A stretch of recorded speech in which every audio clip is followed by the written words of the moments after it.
அனைவருக்கும் வணக்கம்.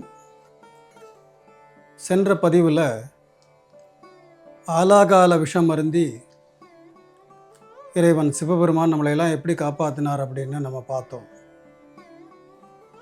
அதில் ஆலாகாலம் விஷம் அருந்திய காலமானது பிரதோஷ வேளை என்று சொல்லக்கூடியது. பிரதோஷம்னா அவங்களுக்கு தெரிஞ்சிருக்கும், திரையோதசி திதி. அந்த திரையோதசி திதியில் தான் சுவாமி பார்க்கடலை கடையும் பொழுது வாசுகி என்கிற பாம்பின் மூலமாக வெளிவந்த ஆலாகால விஷத்தை தான் உலகை ரட்சிப்பதற்காக அருந்திக் கொள்கிறார். அருந்திய பிறகு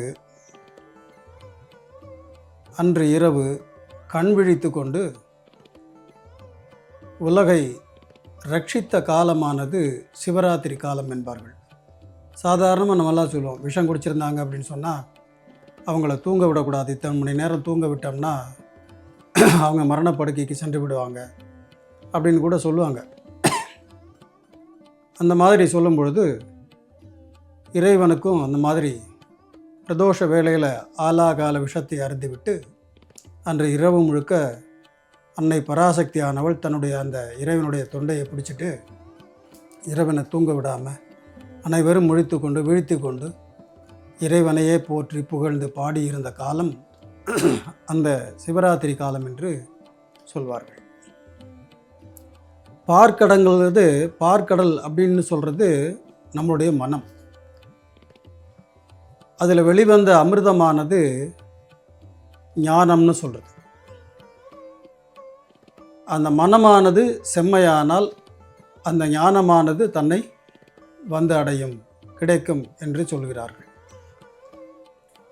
அந்த பார்க்கடலை கடைஞ்ச உடனே முதல்ல வெளிப்படுறது என்ன?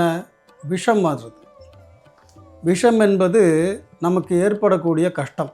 எப்போ இறைவனை அடைவது, எப்போ நம்ம வாழ்க்கையில் நல்ல நிலை அடைகிறது, எப்போ நல்ல முக்தி அடைகிறது, எப்போ நல்ல செல்வத்தை அடைகிறது, எப்படி ஒரு நல்ல வாழ்க்கையை அடையிறது அப்படிலாம் நம்ம பார்க்கும்பொழுது முதல்ல பார்க்கடலை கடைந்த பின்னால் கிடைச்சது விஷம் என்கின்ற சொல்லக்கூடிய ஒரு கஷ்டமானது வந்தது.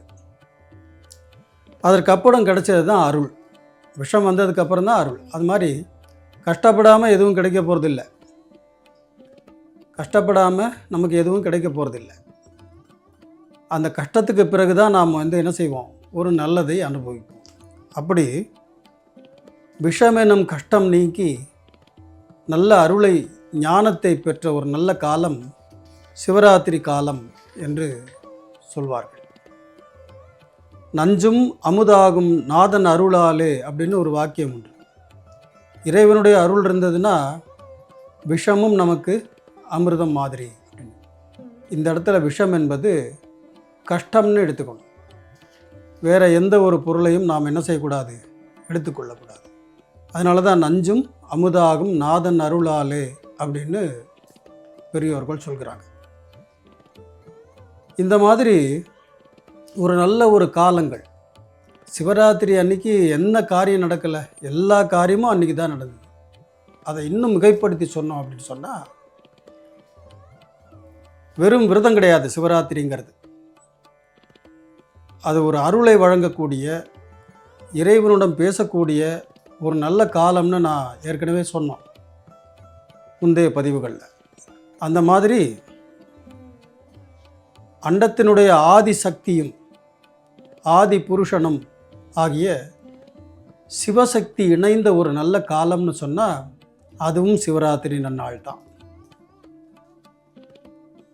அண்டத்தினுடைய ஆதி புருஷனாகிய சிவபெருமானும் ஆதிசக்திய ஆகிய பராசக்தியும் சிவசக்திகளாக இணைந்த ஒரு நல்ல நாள் அப்படின்னு சொன்னால் அது சிவராத்திரி நல்ல காலம்னு சொல்கிறது. உங்களுக்கெல்லாம் தெரியும், தக்ஷன் யாகத்தில் பராசக்தி ஆன பார்வதி தேவி இறங்கினது. தக்ஷன் மிகப்பெரிய யாகம் நடத்துகிறார். அந்த யாகத்தில் சுவாமிக்கு தெரியாமல் போய் யாகத்தில் கலந்துட்டதுனால அவருடைய கோபத்துக்கு ஆளாகிய பார்வதி தேவி அந்த தக்ஷ யாகத்திலேயே தன்னுடைய ஆன்மாவை தியாகம் பண்ணுறாங்க. அதன் பிறகு இமயமலையினுடைய அரசன் யார்? பர்வதராஜன்னு பேர். அந்த பர்வதராஜனுக்கு குமாரியாக பார்வதி தேவி பிறக்கின்றாங்க. பர்வதராஜனுடைய புத்திரியாக பார்வதி தேவி பிறக்கிறாங்க. அந்த பர்வதராஜ குமாரியாகிய பார்வதி சக்தியானவள் சிறு வயசுலேருந்தே ஈசனோட பற்று, ஈசன் மேலே பக்தி எல்லாம் கொண்டு வாழ்ந்து வளர்ந்து வர்றாங்க. அந்த மாதிரி வளரும் பட்சத்தில் சிவனையே திருமணம் செய்வது என்று ஒரு குறிக்கோள் வச்சுட்டு மிகப்பெரிய தவம் இருக்கிறாங்க. அப்படி மிகப்பெரிய தவம் இருக்கக்கூடிய காலத்தில் சிவபெருமான் அவருக்கு தெரியாதா? அவருக்கு உலகத்தில் நடக்கிற அனைத்து விஷயமும் அவருக்கு தெரியும். பார்வதி தேவி தன்னை நோக்கி தவம் இருப்பதை அறிந்து கொண்ட சிவபெருமான் என்ன பண்ணுறாரு? அந்த தவத்தை மெச்சி பார்வதி தேவியை தனக்குள் கலந்து கொள்ள செய்கிறார். அப்படி ஒரு நல்ல காலம் அப்படின்னு சொன்னால் சிவராத்திரி நற்காலம்னு சொல்கிறது. அந்த பார்வதி தேவி ஒரு சக்தி, சிவபெருமானோ யோகி. சிவபெருமான் யோக நிலையில் இருந்துட்டு ஒரு சமாதி நிலையில் இருந்துட்டு உலகை ரட்சிக்கக்கூடியவர். பார்வதி தேவி ஒரு லௌகீக சக்தி. அவள் சிவபெருமான் சொன்னால் என்னது? ஆன்மா, மங்களமான, சமாதி நிலையான, இப்படியெல்லாம் சொல்லுவோம். பார்வதி தேவி சக்தி, இந்த உலகத்தினுடைய ஆற்றல், பிரபஞ்சம்னு சொல்கிறது. இந்த ரெண்டு சக்திகளும் இணைந்தா சிவசக்தி ஸ்வரூபம்னு சொல்கிறது. இந்த சிவசக்தி ஸ்வரூபத்தை சொல்லக்கூடிய இந்த இறைவனும் இறைவியும் கலந்த இந்த திருநாள் சிவராத்திரி காலம் அப்படின்னு சொல்கிறது. ஏன்னா அந்த சிவசக்தியினுடைய ஆற்றல் என்ன? படைத்தல், காத்தல், அழித்தல்ங்கிற சொல்லக்கூடிய நிலைகளை சிவனிடத்திலிருந்து பிரித்து உலகியல் வாழ்வுக்கு கொண்டு வரக்கூடிய ஒரு சக்தி. அப்படிப்பட்ட ஒரு சக்தியானவள் இறைவனை அடைந்த ஒரு நல்ல காலம்னு சொன்னால் சிவராத்திரி நற்காலம்னு சொல்கிறது. இந்த சிவராத்திரி நல்ல காலங்கிறது 4 காலமாக பூஜை செய்து வந்தார்கள். இந்த திருமணத்தை எப்படி சொல்கிறாங்க அப்படின்னு சொன்னால், முதல் காலம், அந்த முதல் காலத்தை பூஜையில் பார்வதி தேவியை மணப்பெண்ணாக அலங்கரித்து அவளை திருமணத்திற்கு தயார் செய்யக்கூடிய ஒரு நிகழ்வாக வைத்தார்கள். அதுதான் முதல் கால பூஜைன்னு சொல்கிறது. பிரம்ம தத்துவம்னு சொல்கிறது. சக்தியினுடைய அருளில் இச்சா சக்தின்னு சொல்கிறது. இந்த இச்சா சக்தின்னு சொல்லக்கூடியது பிரம்ம தத்துவமாக பார்வதி தேவியை மணப்பெண்ணாக அலங்கரித்து வைத்த நிலை என்று சொல்வார்கள். அதன் பிறகு இரண்டாவது காலம் விஷ்ணு தத்துவம்னு சொல்கிறது. பார்வதி தேவி இறைவனை திருமணம் செய்து கொள்வதற்காக இருந்த ஒரு தவ நிலை, அதுதான் வித்யா தத்துவம்னு சொல்லக்கூடிய தத்துவங்களில் அதையே கிரியாசக்தி என்று சொல்வார்கள்.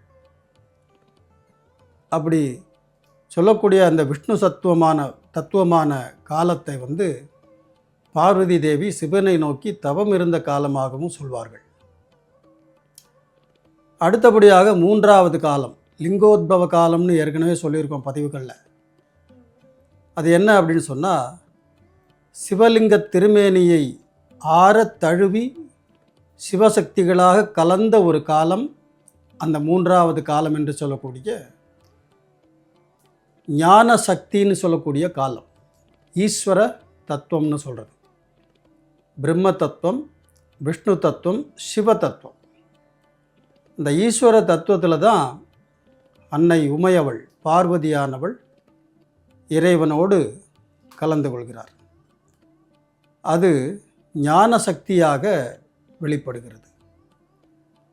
ஆத்ம தத்துவம், வித்யா தத்துவம், சிவ தத்துவம், இந்த 3 தத்துவங்களுமே இதில் அடங்கி போய்டுறது. அடுத்தபடியாக பார்த்தோம்னா 4வது காலம். இந்த 4வது காலங்கிறது என்ன சொல்கிறது? சிவசக்தி 2 பேரும் படைத்தல், காத்தல், அழித்தல் என்று சொல்லக்கூடிய 3 தொழில்களையும் ஏற்று 2 பேரும் கலந்து உலகத்தை இயக்குவதும், அதை காப்பதும், அதை ரட்சிக்கதுமான ஒரு அருளாசி வழங்கக்கூடிய சதாசிவ தத்துவ நிலை என்று சொல்லக்கூடியது. அதுதான் 4ஆம் காலம்னு சொல்கிறது. அருள் பாலிக்கக்கூடிய ஒரு நல்ல காலம் அப்படின்னு சொன்னால் 4வது காலம். இந்த மாதிரி இறைவனுடைய திருமணம் நிச்சயிக்கப்பட்ட ஒரு காலமும் சிவராத்திரி காலமாக அதை சொல்கிறார்கள். அதையே திருவாசகத்தில், திருவெம்பாவையில் மாணிக்கவாசக சுவாமிகள் அழகாக சொல்கிறார். முத்தன்ன வெண்ணகையாய் முன்வந்து எதிரெழுந்து பக்தர்க்கு ஈசன் பரங்கருணை பாங்கிசைத்தே சித்தம் கழிக்க சிவபுரத்திற் சென்றார்கள் அப்படின்னு மாணிக்கவாசக சுவாமிகள் சொல்கிறார். அப்படின்னா என்ன? சிவபுரத்தில் நடக்கக்கூடிய சிவ பார்வதி திருமணத்தை கண்டுகொள்ள அனைவரும் வாருங்கள் அப்படின்னு அழகாக அந்த சிவராத்திரி நாட்களில் மாணிக்கவாசக சுவாமிகள் வந்து அழகாக பாடுகிறார். அந்த மாதிரி ஒரு பெரிய அருள் நிறைந்த காலம்னு சொன்னால் இந்த சிவராத்திரி காலங்கிறது சிவசக்தி 2ம் ஒன்றரை கலந்த காலமாக அந்த சிவராத்திரி நன்னாளையும் குறிப்பிட்டார்கள். மாசி மாத தேய்பிறை சதுர்தசி திதி அன்று இரவில் ஈஸ்வரனே சொன்னது, ஈஸ்வர சங்கீதை என்ற நூலில், உலகிற்கு அருள் சுரப்பதற்காக மகேஸ்வரனாகிய நான் லிங்கத் திருமேனியாக வருவேன். அந்த நாளில் என்னை வழிபட என்னுடைய அருள் அவர்களை பூரணமாக நிறைக்கும் அப்படின்னு சிவ வாக்கு சொன்ன மாதிரி அந்த சிவபெருமானுடைய அருளை நிறைந்த அந்த சிவ இரவை 4 காலமாக பிரித்து நாம் இந்த காலம் வரைக்கும் வழிபட்டு கொண்டு வருகிறோம். அந்த 4 காலம்னா என்ன? சாயங்காலம் 6 மணிலேருந்து மறுநாள் காலை 6 மணி வரைக்கும் 4 காலம். பகல் 30 காலம், இரவு 30 காலம், 30 நாழிகை. அந்த 30 நாழிகையை 4ஆக பிரித்து 3வது காலத்திலே 16வது நாழிகையிலே லிங்கோத்பவ காலமாக சிவபெருமான் அவிர்வாகம் செய்திருக்கக்கூடிய ஒரு நல்ல நாளை 4 காலங்களாக பிரித்து பூஜை செய்து வருகிறோம். சாயங்காலம் 6 மணிலேருந்து 9:30 மணி வரைக்கும் முதல் காலம் பிரம்ம தத்துவம். 9:30 மணிலேருந்து 12:30 மணி வரைக்கும் விஷ்ணு தத்துவம்னு சொல்லக்கூடிய 2வது காலம். 12:30 மணிலேருந்து ராத்திரி மறுநாள் காலை 3:50 மணி வரைக்கும் 3வது காலம் என்று சொல்லக்கூடிய ஈஸ்வர தத்துவம்னு சொல்கிறது. 3:50 மணி அளவில் மறுநாள் காலை அதிகாலை 3:50 மணி அளவிலிருந்து காலை 6 மணி வரைக்கும் ஈஸ்வர தத்துவம் என்று சொல்லக்கூடிய 4வது காலம் என்று நாம் பிரித்து பூஜை செய்து வருகிறோம். இந்த 4 காலங்கள்லையும் இறைவனை வழிபடுவதற்கான காரணம் என்ன?